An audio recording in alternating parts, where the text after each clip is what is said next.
नमस्कार, आप देख रहे हैं 4 PM और मैं हूं आपके साथ निधि तिवारी। बिहार में एक और जहां चुनाव आयोग पर सरेआम ये आरोप लग रहे हैं कि वो बीजेपी की बी टीम बन गया है, तो वहीं दूसरी ओर राहुल गांधी के वोट चोरी वाले दावे 100% सही होते नजर आ रहे हैं।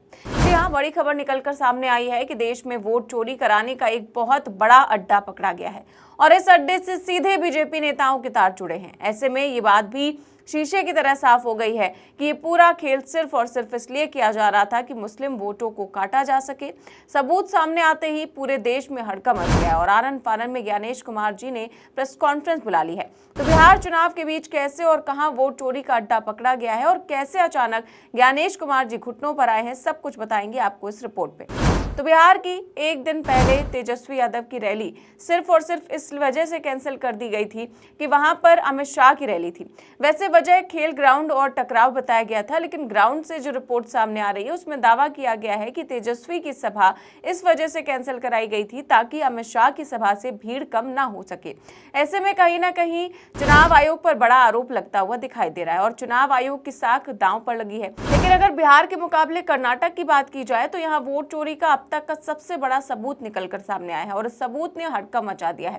दरअसल वोट चोरी का बाकायदा अड्डा बनाया गया था और अभियान चलाकर और पैसे खर्च करके वोट कटवाए जा रहे थे। 2 विधानसभाओं में मुस्लिमों के करीब 35,000 से ज्यादा वोट काट दिए गए और इतना ही नहीं, इस पूरे खेल में कहीं ना कहीं बीजेपी नेताओं का वोट कटवाने में खुला रोल था। इस मामले पर एक रिपोर्ट देश में खोजी पत्रकारिता के लिए जाने जाने वाली इंडियन एक्सप्रेस ने प्रकाशित की है। खबर देखिए, इंडियन एक्सप्रेस ने साफ साफ लिखा है, क्योंकि इंडियन एक्सप्रेस इंग्लिश अखबार है इसलिए हम आपको इसको हिंदी में बताते हैं। खबर में लिखा हुआ है कि मतदाता सूची में धोखाधड़ी, एसआईटी जांच में पता चला कि कर्नाटक में आलंद के अलावा भी अन्य सीटों पर प्रयास किए गए। तो जैसा कि खबर की हेडलाइन से ही साफ है कि एसआईटी जांच में आलंद के अलावा 2 और सीटों पर वोट चोरी की बात सामने आई है। इंडियन एक्सप्रेस ने आगे लिखा कि अब कर्नाटक आलंद को लेकर शुरू हुई एसआईटी जांच का दायरा बढ़ने जा रहा है और 2 और सीटों तक जा सकता है और इसकी वजह यह है कि मामले की जांच कर रही एसआईटी ने पाया है कि नाम हटाने के लिए अवैध रूप से ऑनलाइन आवेदन करने वाले एक डेटा सेंटर का इस्तेमाल कलबुर्गी जिले की कम से कम 2 अन्य सीटों की मतदाता सूचियों में हेरफेर करने का मामला सामने आया है। बता दें कि कलबुर्गी क्षेत्र आजादी के बाद से ही कांग्रेस का गढ़ रहा है, क्योंकि यहाँ दलित, पिछड़े और अल्पसंख्यक समुदायों के मतदाता बड़ी संख्या में हैं और इस सीट से कांग्रेस अध्यक्ष मल्लिकार्जुन खड़गे कलबुर्गी के गुरमित कल से विधायक और कलबुर्गी लोकसभा सीट से 2 बार सांसद रह चुके हैं। ऐसे में यहाँ भी वोट चोरी की हमेशा से बड़ी कोशिशें की गई हैं। इंडियन एक्सप्रेस ने अपने रिपोर्ट में सूत्रों के हवाले से लिखा है कि आलंद की तरह हाल के चुनावों में जिन विधानसभा क्षेत्रों में जीत का अंतर कम रहा है वो वोटों में हेराफेरी के प्रयासों का मुख्य निशाना रहे हैं। सूत्रों ने बताया है कि मुख्य रूप से कलबुर्गी क्षेत्र के भाजपा नेताओं ने ही डेटा सेंटर से इसकी सेवाओं के लिए संपर्क किया था और कलबुर्गी क्षेत्र के एक अन्य निर्वाचन क्षेत्र के एक उम्मीदवार की ओर से मतदाता सूचियों में बदलाव के लिए डेटा सेंटर के साथ एक समझौते पर हस्ताक्षर किए गए थे। यानी कि इंडियन एक्सप्रेस की रिपोर्ट ने ये बात पूरी तरह से साफ कर दी है कि पूरे खेल में कहीं ना कहीं बीजेपी का रोल है और इसके लिए बाकायदा कॉन्ट्रैक्ट हो रहा है। और पहले ही आलंद सीट से 6018 वोटों को लेकर एक बड़ा खुलासा हो ही चुका है। इन 6018 वोटों को कटाने के लिए बाकायदा सौदा हुआ था और ये सौदा 80 रुपए प्रति वोटर के हिसाब से हुआ था और इसके लिए करीब 4 लाख रुपए के आसपास रुपए की पेमेंट की गई थी। ये पूरा गेम एक कॉल सेंटर से चल रहा था और इसका संचालन स्थानीय निवासी मोहम्मद अशफाक और उनके सहयोगी मोहम्मद अकरम कर रहे थे। दोनों से 2023 में पूछताछ की गई और अशफाक बाद में दुबई चला गया। तीनों डेटा एंट्री ऑपरेटरों से भी पूछताछ और जांच की गई और जांच में केस चलाने के लिए पर्याप्त सबूत भी मिल गए हैं। लेकिन आलंद से सटी 2 और विधानसभा सीटों की जांच जारी है और जांच में सामने आया है कि गुलबर्गा शहर में 35,000 मतदाताओं के नामों में हेराफेरी की गई। इसमें 90% से ज्यादा मुस्लिम हैं। बता दें कि एसआईटी जांच में ये बात पूरी तरह से साफ हो गई है कि गुलबर्गा के एक अकाउंटेंट के जरिए डेटा सेंटर के संचालकों को धनराशि हस्तांतरित की गई थी।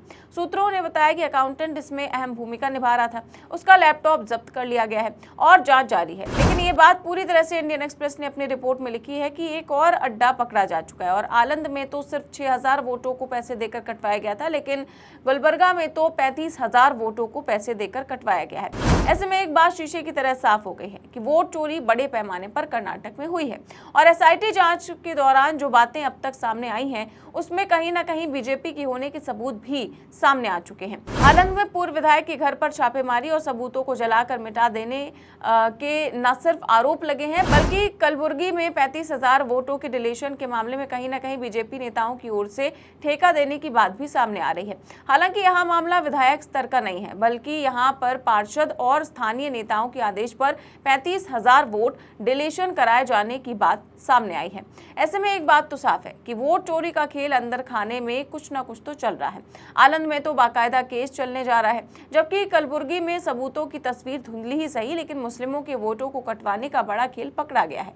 और ये खेल सिर्फ कर्नाटक तक सीमित नहीं है बल्कि राहुल गांधी के दावों के मुताबिक कहीं ना कहीं पूरे देश में है, क्योंकि राहुल गांधी ने अपनी दूसरी प्रेस कॉन्फ्रेंस में इस बात को उठाया था और इसके बाद कर्नाटक सरकार ने पूरे मामले के लिए एसआईटी जांच गठित की थी। और अब ये बात बिल्कुल साफ हो चुकी है कि आलंद में एक कॉल सेंटर से 80 रुपए एक वोट डिलीट कराने के दिए गए और इसका बाकायदा पेमेंट भी हुआ। और अब जैसे ही एसआईटी ने आलंद के बाद कलबुर्गी समेत एक अन्य विधानसभा में वोट चोरी की बात पकड़ी है तब से हड़कंप मचा हुआ है। और इसके तुरंत बाद ही chief election commissioner Gyanesh Kumar ने प्रेस कॉन्फ्रेंस का भी ऐलान कर दिया है और माना जा रहा है कि वो वोट चोरी को लेकर अपनी बात रखेंगे आज, क्योंकि प्रेस कॉन्फ्रेंस होने वाली है और ये भी बताया जा रहा है कि पूरे देश में एसआईआर को लेकर के आज चुनाव आयोग ऐलान कर सकता है, क्योंकि अब वोट चोरी का मामला सिर्फ आलंद विधानसभा का नहीं बल्कि कलबुर्गी समेत 3 विधानसभाओं का हो चुका है। और जिस तरह से कलबुर्गी में सरेआम 35,000 मुस्लिमों के वोट काट दिए गए हैं, इसको लेकर ज्ञानेश जी को जवाब देना चाहिए। आपको क्या लगता है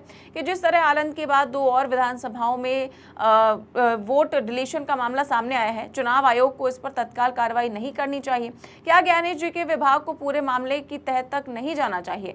और क्या आपको लगता है कि आज की प्रेस कॉन्फ्रेंस में ज्ञानेश कुमार जी इन बातों का जिक्र करेंगे और क्या इन सभी आरोपों का जवाब देंगे? पूरे मामले पर आपकी जो भी राय है वो हमें कमेंट बॉक्स में अपनी राय जरूर दें। चैनल को सब्सक्राइब भी करें और ज्वाइन भी करें। देश और दुनिया की तमाम बड़ी खबरें जानने के लिए देखते रहिए 4 PM न्यूज नेटवर्क। नमस्कार।